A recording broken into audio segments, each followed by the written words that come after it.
নমস্কার, সন্ময় স্পিক্স থেকে বলছি। সন্ময় বন্দ্যোপাধ্যায়। এ রাজ্যে দুর্নীতি আর এ রাজ্যে শাসক, নবান্ন, তৃণমূল সব মিলেমিশে একাকার এবং সমার্থক।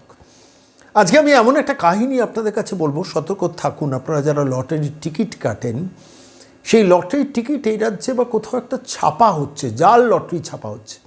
8টি জেলায় শেষ পর্যন্ত ধরা পড়েছে। তার মধ্যে 8টি জেলার মধ্যে রয়েছে হাওড়া, বর্ধমান, পুরুলিয়া, বীরভূম, বিভিন্ন জেলায়। এবং সেখানে টেবিল পেতে দিব্যি লটারি বিক্রি হচ্ছে। আপনি বুঝতেও পারছেন না, 20 টাকা, 50 টাকা, 100 টাকা, 200 টাকা দামের লটারি আপনি কিনছেন। তারপর তো আপনি মেলাচ্ছেন, মিলিয়ে দেখছেন আপনার টিকিটে প্রাইজ উঠছে না, কিন্তু আপনি জানতেও পাচ্ছেন না সে লটারিটা জাল।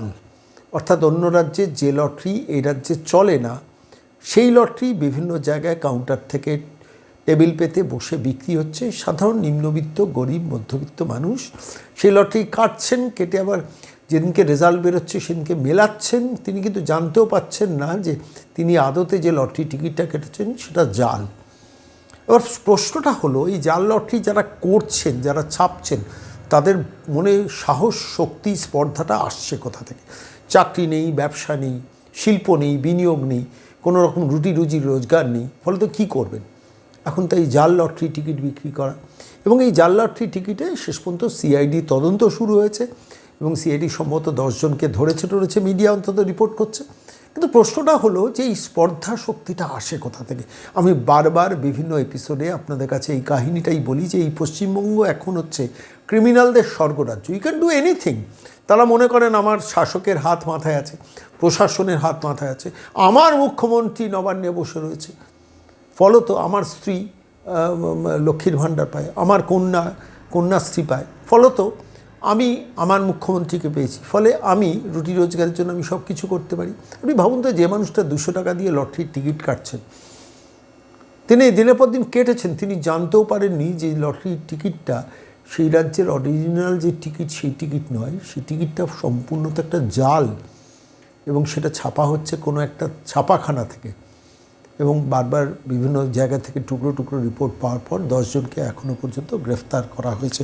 আমি আজকে এই প্রতিবেদনটা পেশ করছি তার কারণ, দেখুন, বিভিন্ন ক্ষেত্রে চাকরিতে দুর্নীতি নতুন কিছু না। এই পশ্চিমবঙ্গে যে কোনো সেগমেন্ট, এমন কোনো সেগমেন্ট খুঁজে পাবেন না যেখানে চাকরি, শিক্ষকের চাকরি থেকে পিএসসি চাকরি থেকে শুরু করে পুলিশের চাকরি, সিভিকের চাকরি, যেখানে কোনো না কোনো দুর্নীতির গন্ধ, অভিযোগ বারবার ওঠে।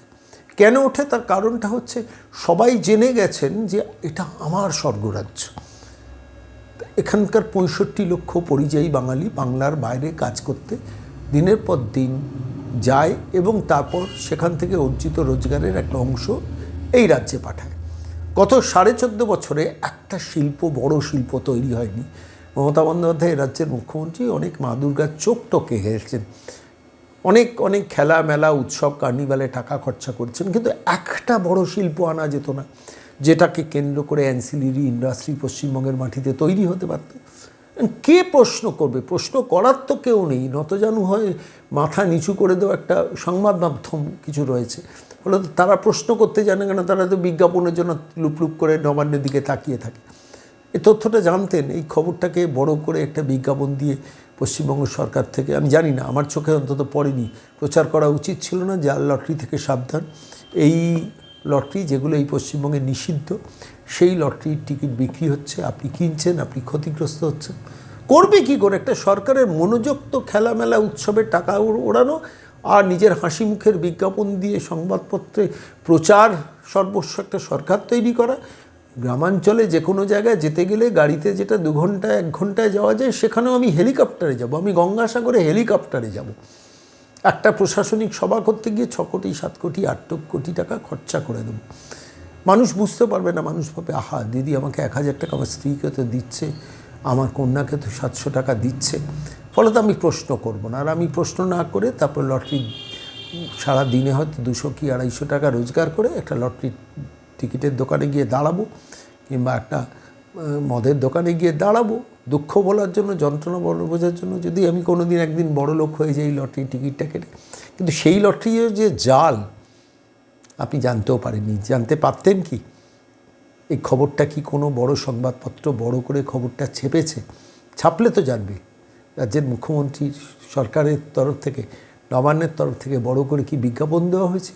দল চটে যাবে, দলের কর্মীরা চটে যাবে, দলের কর্মীরা কি এর মধ্যে ইনভলভ? কে প্রশ্ন করবে? উত্তর দেওয়ার কেউ নেই।